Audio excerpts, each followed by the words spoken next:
Okay, so I just got an email from OpenAI, and it's about the new tools to help you build useful agents. So they're right here, including web search, file search, computer use, and agents SDK. But the one I'm interested in is called the web search. And this is a game changer because it allows the OpenAI API, specifically the GPT models, to do just that. And now they added this web search function to GPT-4o and GPT-4o mini. So we basically have a new model called GPT-4o Search Preview and the GPT-4o mini Search Preview. So for example, here in N8N, I have a simple OpenAI message model node. And in this case, I'm just using the normal GPT-4o model to ask what movie won Best Picture for 2025. So now I'm just gonna test the step. And right here, you can see that it says that it doesn't have information because its knowledge cutoff was in October 2023. And the Oscars just happened a few days ago. So now if we change from GPT-4o to something like GPT-4o mini Search Preview or GPT-4o Search Preview and ask it the same thing and test the step, then here you can see that it successfully replies because it has that web search feature. And it says that the movie was Anora. So if we do a quick Google search, then you can see that this is correct. And if we take a closer look at the response, you can also see that it replies with the citation URLs. And these citations are also available here in the annotation.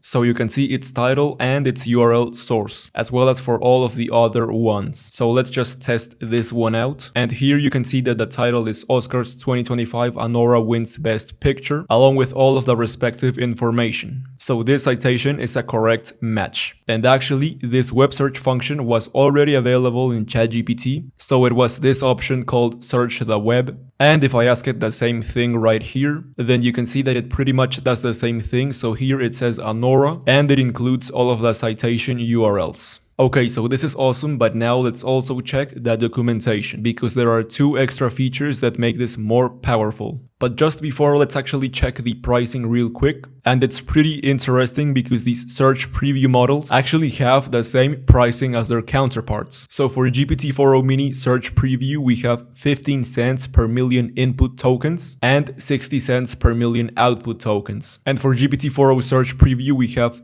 $2.50 per each million input tokens and $10 per each million output tokens. And this actually looks pretty good in comparison with the Perplexity API. But all of this pricing is just on paper because there's a few more things to consider when calculating costs. So just watch this video until the end. So the first one is called user location. This makes the web search from any location you specify. And you can choose from the city, the region, or the country. And this comes in handy whenever you're asking the model for something that requires a location. For example, the best restaurants near me. And this can be very useful for Airbnb or hotel chat agents. But anyways, up next we have the search context size property. So this is self-explanatory and you can choose from three values. High, which means that you'll get the best responses, but it'll have a higher cost and a slower response. Then we have low, that could give okay results, but now with lower cost and response time. And then we have medium, which is the balance between both of these. But now to use those properties inside N8N, then here in the simple message a model node, we can't actually use these properties because N8N hasn't updated this node just yet, so we would have to wait a couple of days. But the good news is that you can also use this with the HTTP request node. So in my case, I just named it OpenAI API call, set the method as post, and then used this URL to chat with a model. So once you have that, then just enable send headers. And for the first one, set it as authorization, and then for the value, bearer, and your API key.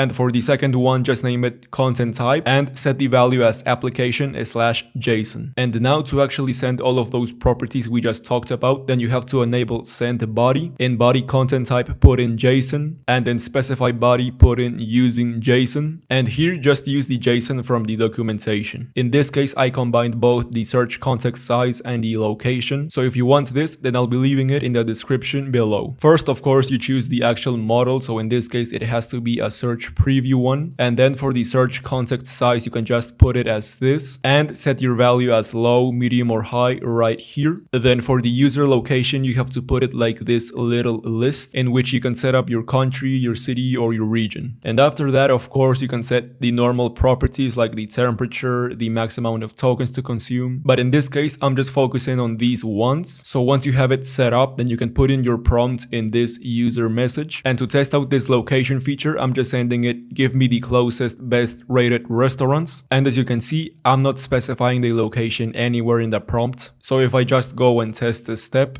then here you can see that it replied with the top rated restaurants in London. So that's how you use the location feature. And now to test out the search context size property, let's just change this from low all the way up to high. Then let's just test this step. Then you can see that it now will deliver a more detailed response. But of course, this will ultimately depend on what you're asking for. And okay, now you might be saying this is all cool and real amazing, but what about with AI agents? Well, before, to do some web browsing with an agent, you would have to use an external tool. But now with this new update, then we can simply delete it. So here in your chat model, you just go inside, then in your model list, you can select those search preview models. So now if we ask it something where it will need to search the web, then you can see that it doesn't work. It gives out this error right here. And I'm guessing it's because N8N hasn't released a version to support this new feature. And it's understandable because it launched like a few hours ago. So for this, we would have to wait a couple of days. But if anyone knows how to fix this right now, then please let us know in the comments so we can share some value.